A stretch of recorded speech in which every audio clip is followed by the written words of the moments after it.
ಬನ್ನಿ ಸ್ನೇಹಿತರೆ, ನಮ್ಮ ನಮಸ್ತೆ ಹಿಂದೂಸ್ತಾನ್ ಹಿಂದಿನ ಎಪಿಸೋಡಿಗೆ ಎಲ್ಲರಿಗೂ ಸ್ವಾಗತ ಸುಸ್ವಾಗತ. ಹಿಂದೆ ಅನೇಕ ಎಪಿಸೋಡ್ಗಳನ್ನ ಮಾಡಿದ್ವಿ ಆಪರೇಷನ್ ಸಿಂಧೂರ್ ಅಂದ್ಬಿಟ್ಟು. ಅದರ ಮುಂದುವರೆದ ಭಾಗವಾಗಿ ಮಾತಾಡ್ತಾ ಇದ್ವಿ. ಏನು ಅಂತಂದರೆ ಆಪರೇಷನ್ ಸಿಂಧೂರ್ ಅಂತ ಅಂದ್ಬಿಟ್ಟು ನರೇಂದ್ರ ಮೋದಿಯವರು ಡಿಕ್ಲೇರ್ ಮಾಡಿದ್ದಾರೆ. ನರೇಂದ್ರ ಮೋದಿಯವರು ಡಿಕ್ಲೇರ್ ಮಾಡಿ ನಮ್ಮ ಗಡಿನಲ್ಲೇ ನಿಂತ್ಕೊಂಡು ವಿಮಾನಗಳು ನಮ್ಮ ಗಡಿ ದಾಟಿಲ್ಲ, ಡ್ರೋನ್ಗಳು ನಮ್ಮ ಗಡಿ ದಾಟಿಲ್ಲ, ಸೈನಿಕರು ನಮ್ಮ ಗಡಿ ದಾಟಿಲ್ಲ. ಇಷ್ಟೆಲ್ಲ ದಾಟಿಲ್ಲದೆ ಹೋದ್ರೂ ನಾವೇನು ಮಾಡಿದ್ವಿ, ಜೈಷ್ ಎ ಮೊಹಮ್ಮದ್ ಅವ್ರ ಹೆಡ್ ಕ್ವಾರ್ಟರ್ ಇರ್ತಕ್ಕಂಥ ಬಹಾವಲ್ಪುರ್ ಅಂತ ಅಂದ್ಬಿಟ್ಟು ಮತ್ತು ಮುನೀರ್ ಕೆ ಅಂತ ಅಂದ್ಬಿಟ್ಟು ಲಷ್ಕರ್ ಎ ತೊಯ್ಬಾದ ಹೆಡ್ ಕ್ವಾರ್ಟರು, ಹಿಜ್ಬುಲ್ ಮುಜಾಹಿದ್ದೀನ್ ಅನೇಕ ಟಾರ್ಗೆಟ್ಗಳನ್ನ ಇಂಡಿಯಾ ದೇಶದೊಳಗೆ ನಿಂತ್ಕೊಂಡು GPS ಉಪಯೋಗಿಸ್ಕೊಂಡು ಮಿಸೈಲ್ಸು ಡ್ರೋನ್ಗಳ ಮುಖಾಂತರ ಅವರ ಹೆಡ್ ಕ್ವಾರ್ಟರ್ಸ್ನ ನಾಶ ಮಾಡಿದ್ವಿ. ಸಾವಿರಾರು ಜನ ಸತ್ತು ಹೋಗಿದ್ದಾರಂತೆ. ಅದನ್ನು ಹೇಳಿಕೊಂಡ್ರೆ ಮರ್ಯಾದೆ ಅವ್ರದ್ದು ಹೋಗುತ್ತೆ. ಹಾಗಾಗಿ ಪಾಕಿಸ್ತಾನ ಅಂತ ಹೇಳ್ತಿಲ್ಲ. ಇನ್ನು 3-4 ದಿವಸ ಟಿ ವಿನ ಚೆನ್ನಾಗಿ ಅಬ್ಸರ್ವ್ ಮಾಡೋರು ಗೊತ್ತಾಗುತ್ತಿದ್ದು. ಅದರಲ್ಲೂ ಮುಖ್ಯವಾಗಿ ರಿಪಬ್ಲಿಕ್ ಭಾರತ ಟಿ ವಿನ ನೋಡಬೇಕು. ಯಾಕೆ ರಿಪಬ್ಲಿಕ್ ಭಾರತ ಟಿ ವಿ ನೋಡಬೇಕು ಅಂತೇಳಿ ಅರ್ನಬ್ ಗೋಸ್ವಾಮಿ ಅಂತ ಒಬ್ಬ ಜರ್ನಲಿಸ್ಟ್ ಇದ್ದಾರೆ ನೋಡಿ. ಡೆಮಾಕ್ರಸಿಯ 4th ಪಿಲ್ಲರ್ ಜರ್ನಲಿಸಮ್ ಅಂತ ಹೇಳ್ತೀವಿ. ಈ ಜರ್ನಲಿಸಮ್ ಏನಾಗಿದೆ, ಈ ನಾಯಿ ಬಿಸ್ಕತ್ ಹಾಕ್ಬಿಟ್ರೆ ಬಾಲ ಅಲ್ಲ ಆಡಿಸ್ಕೊಂಡು ಕೂತಿರುತ್ತೆ, ಹಾಗಾಗ್ಬಿಟ್ಟಿತ್ತು ಇಡೀ ಪ್ರಪಂಚದ ಜರ್ನಲಿಸಮೇ. ನಮ್ಮ ದೇಶನ ಇದಕ್ಕೆ ಹೊರತಾಗಿಲ್ಲ. ಇದನ್ನು ಚೇಂಜ್ ಮಾಡಿದ್ದು, ಒಂದು ತಿರುವನ್ನ ಕೊಟ್ಟಿದ್ದು ಅರ್ನಬ್ ಗೋಸ್ವಾಮಿ ಅಂತ ಅಂದ್ಬಿಟ್ಟು. ನೇಷನ್ ಫಸ್ಟ್ ಅಂತ ಹೇಳ್ತಾರೆ ಅವರು ನೋಡಿ. ಡೆಮಾಕ್ರಸಿಯ 4th ಪಿಲ್ಲರ್ ಜರ್ನಲಿಸಮ್ ಅಂತಂದರೆ, ಫಸ್ಟ್ ಪಿಲ್ಲರ್ ರಾಜಕಾರಣಿಗಳು, ಸೆಕೆಂಡ್ ಪಿಲ್ಲರ್ ಎಕ್ಸಿಕ್ಯೂಟಿವ್ ಕೆಲಸ ಮಾಡ್ತಕ್ಕಂಥವ್ರು, 3ನೇ ಪಿಲ್ಲರ್ ಜುಡಿಷಿಯರಿ, 4ನೇ ಪಿಲ್ಲರ್ ಜರ್ನಲಿಸಮ್. ಈ ಜರ್ನಲಿಸಮ್ಮು ಇಂಡಿಪೆಂಡೆಂಟ್ ಆಗಿರಬೇಕು, ದೇಶ ಮುಖ್ಯ ಅನ್ನೋದು ಬರಬೇಕು. ದೇಶಕ್ಕೆ ಏನಾರು ಅಪಾಯ ಆದಾಗ ಅವರು ಸೈನಿಕರ ಥರ ಹೊಡೆದಾಡ್ತಕ್ಕಂಥ ಕೆಲಸ ಇರಬೇಕು. ಈ ಥರದ್ದೆಲ್ಲ ಹೊಸದಾಗಿ ಸ್ಲೋಗನ್ ಕೊಟ್ಕೊಂಡು ಹೊಸದಾಗಿ ಇವುಗಳನ್ನ ಹೋರಾಡ್ತಿರೋರು ಅರ್ನಬ್ ಗೋಸ್ವಾಮಿ ಅವರು. ರಿಪಬ್ಲಿಕ್ ಭಾರತ್ ಅಂತ ಮಾಡೋರು ಅವರೇನು ಮಾಡಿದ್ದಾರೆ, ನೇಷನ್ ಫಸ್ಟ್ ಅಂತ ಮಾಡ್ತಾಯಿದ್ದಾರೆ. ಆ ಇದರಲ್ಲಿ ಏನಾಗಿದೆ, ಅನೇಕ ತಿಳುವಳಿಕೆಗಳು ಬರುತ್ತೆ. ಈ ಆಪರೇಷನ್ ಸಿಂಧೂರ್ ಮಾಡಿದಾಗ ಅದು ಲಷ್ಕರ್ ಎ ತೊಯ್ಬಾದ ಹೆಡ್ ಕ್ವಾರ್ಟರು, ಜೈಷ್ ಎ ಮೊಹಮ್ಮದಿನ ಹೆಡ್ ಕ್ವಾರ್ಟರು, ಹಿಜ್ಬುಲ್ ಮುಜಾಹಿದ್ದೀನ್ ಅನೇಕ ಟಾರ್ಗೆಟ್ಗಳನ್ನ ನಾವೇನು ಮಾಡಿದ್ವಿ, ನಮ್ಮ ಗಡಿಯನ್ನು ಕ್ರಾಸ್ ಮಾಡ್ದೇನೆ ನಮ್ಮ ಭಾರತ ದೇಶದಲ್ಲೇ ಇದ್ಕೊಂಡು ಬಹಾವಲ್ಪುರ್, ಮುನೀರ್ ಕೆ, ಇನ್ನೇನೇನು ಹೊರಗಳು, ಸಿಯಾಲ್ಕೋಟ್ ಮತ್ತು ಅದೇ ಎನ್ನಿಂದ ಶುರು ಆಗುತ್ತೆ. ಇದು ಏನೇನು ಇವುಗಳು ನಾಶ ಮಾಡಿ 100 ಜನ ಕೊಂದು ಹಾಕಿದ್ವಿ. ಮತ್ತು ಸಾವಿರಾರು ಕೋಟಿ ರೂಪಾಯಿ ನಷ್ಟ ಮಾಡಿದ್ವಿ. ಇಡೀ ಪ್ರಪಂಚಕ್ಕೆ ಹೇಳ್ಕೊಂಡು ಹೊಡೆದಿದ್ದು.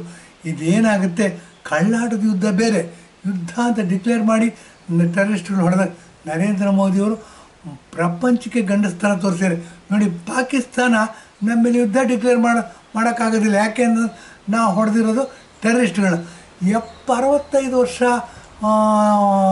ರೂಲ್ ಮಾಡಿದ ಅನುಭವ ಇರ್ತಕ್ಕಂಥ ಕಾಂಗ್ರೆಸ್ ಯಾಕೆ ಹೊಡೆಯಲಿಲ್ಲ? ಇದು ಯಾಕೆ ಅಂತಂದರೆ ಅವ್ರಿಗೆ ಮೆರಿಬೇಕಿತ್ತು, ಹೆಣ್ಣು ಮತ್ತು ದುಡ್ಡು ಬೇಕಿತ್ತು, ಅಧಿಕಾರ ಬೇಕಿತ್ತು, ಅಷ್ಟೇ ಅವ್ರದ್ದು ಉದ್ದೇಶ ಆಗಿದ್ದು. ಅದಕ್ಕೆ ಮುಂಬಾಲಕರು ಹುಟ್ಕೊಂಡ್ರು. ಅವರೇನು ಮಾಡಿದ್ರು, ಹಿಂಬಾಲಕರದ್ದು ಎಲ್ಲಿ ತನಕ ಬೆಳೆದ್ರು ಅಂತಂದರೆ, ನಮ್ಮ ಕಾಂಗ್ರೆಸ್ ಆಫೀಸ್ ಮುಂದೆ ಟೀ ಅಂಗಡಿ ಇದೆ, ಅಲ್ಲಿ ಬಂದು ಟೀ ಮಾಡಲಿ ಅಂತ ಹೇಳಿದ್ರು. ಇದು ಉದ್ದಟತನದ ಪರಮಾವಧಿ. ಇರಲಿ, ಈಗ ಅದಕ್ಕೆಲ್ಲ ಉತ್ತರ ಸಿಕ್ಕಿದೆ. ಅಪ್ಪಡ ದೇಶಭಕ್ತ ಒಬ್ಬ ಪ್ರಧಾನಮಂತ್ರಿ ಆದರೆ ಏನಾಗುತ್ತೆ ಅನ್ನೋದನ್ನು ನರೇಂದ್ರ ಮೋದಿಯವರು ತೋರಿಸ್ಕೊಟ್ಟಿದ್ದಾರೆ. ನರೇಂದ್ರ ಮೋದಿಯವರಿಗೆ ನಾವು ಎಷ್ಟು ಆಭಾರಿಯಾಗಿದ್ದರೂ ಸಾಲದು. ಅಪ್ಪಡ ದೇಶಭಕ್ತನನ್ನು ನಾವು ಕಳ್ಕೋಬಾರ್ದು. ಏನು ಆತನನ್ನು 4ನೇ ಬಾರಿ, 5ನೇ ಬಾರಿ, 6ನೇ ಬಾರಿ, 7ನೇ ಬಾರಿ ಪ್ರಧಾನಮಂತ್ರಿಯಾಗಿ ನೋಡ್ತಕ್ಕಂಥ ಸೌಭಾಗ್ಯ ನಮ್ಮ ನಿಮ್ಮೆಲ್ಲರ ಕಾಲದಲ್ಲಿದೆ. ಏನು ಅಂತಂದರೆ ಆತ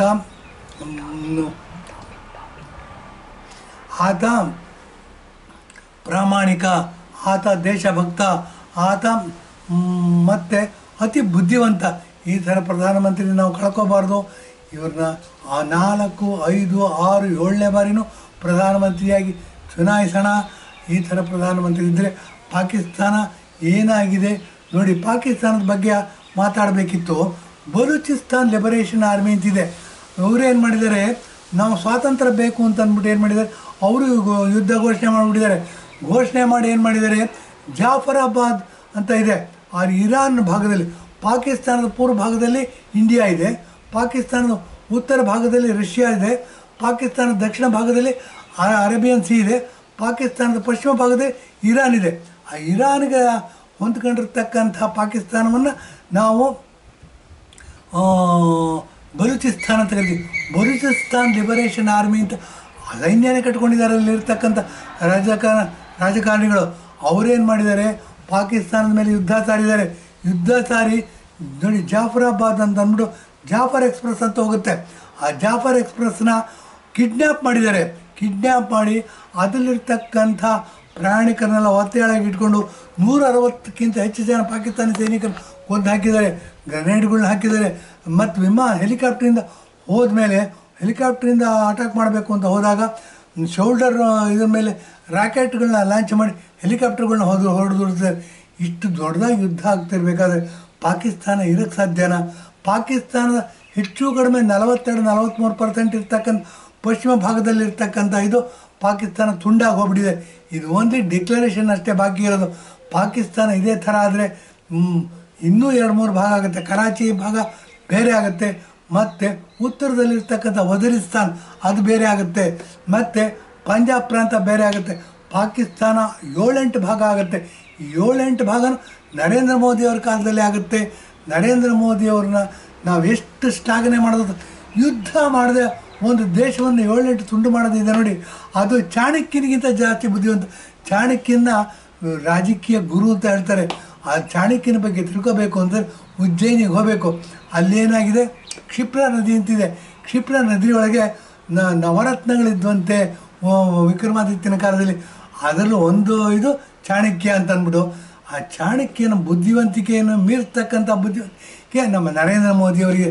ನರೇಂದ್ರ ಮೋದಿಯವರು ಅತ್ಯಾಧುನಿಕ ಚಾಣಕ್ಯ. ಈತನನ್ನು ನಾವು ಕಳ್ಕೋಬಾರ್ದು.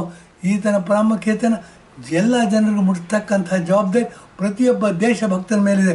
ಬನ್ನಿ, ನಾವೇನಾದ್ರು ದೇಶ ಸೇವೆ ಮಾಡಬೇಕು ಅಂದರೆ, ದೇಶಭಕ್ತಿ ಮೆರಿಬೇಕು ಅಂತಂದರೆ, ನಾವೇನಾದರೂ ಇಂಡಿಯಾ ದೇಶವನ್ನು ಗಟ್ಟಿ ಮಾಡಬೇಕು ಅಂತಂದರೆ, ನಮಗೆ ಜನಸಾಮಾನ್ಯರಿಗಿರ್ತಕ್ಕಂಥ ಒಂದೇ ಒಂದು ಮಾರ್ಗ, ನರೇಂದ್ರ ಮೋದಿಯವ್ರನ್ನ ಮತ್ತೆ ಮತ್ತೆ ಮತ್ತೆ ಪ್ರಧಾನಮಂತ್ರಿಯಾಗಿ ನೋಡ್ಕೋಬೇಕಾಗಿರೋದು ನಿಮ್ಮೆಲ್ಲರ ಆದ್ಯ ಕರ್ತವ್ಯ. ಬಸವಣ್ಣವರು 12ನೇ ಶತಮಾನದಲ್ಲಿ ಹೇಳ್ಬಿಟ್ಟಿದ್ದಾರೆ, ಕೈ ಕೆಸರಾದರೆ ಬಾಯಿ ಮೊಸರು ಅಂತ.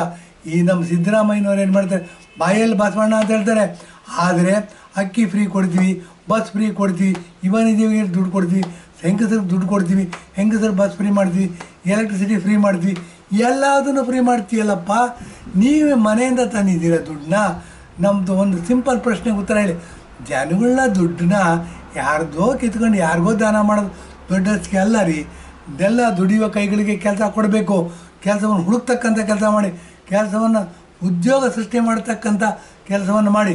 ನಮ್ಮ ಮನೆಯಲ್ಲಿ ಒಂದು ಹೆಣ್ಣು ಮಗಳಿದ್ದಾಳೆ ಅಂತಂದರೆ ಅವಳನ್ನು ಮದುವೆ ಮಾಡಿಕೊಡ್ಬೇಕು ಅಂದರೆ ನಮ್ಮ ಮುಂದೆ ಇರ್ತಕ್ಕಂಥ ದೊಡ್ಡ ಪ್ರಶ್ನೆ, ಸಿದ್ದರಾಮಯ್ಯನವ್ರು ಅಕ್ಕಿ ಕೊಡ್ತಿದ್ದಾರೆ, ಹೆಣ್ಮಗಳನ್ನ ಕೊಡಿ ಅಂತಂದರೆ ಕೊಡ್ತೀರಾ ಸ್ವಾಮಿ? ನಮ್ಮ ಇದು ಬಸ್ಸನ್ನು ಫ್ರೀ ಮಾಡಿದ್ದಾರೆ, ನಿಮ್ಮ ಹೆಣ್ಮಗಳನ್ನ ನಮ್ಮ ಮನೆಗೆ ಮದುವೆ ಮಾಡಿಕೊಡಿ ಅಂದರೆ ಕೊಡ್ತೀರಾ ಸ್ವಾಮಿ?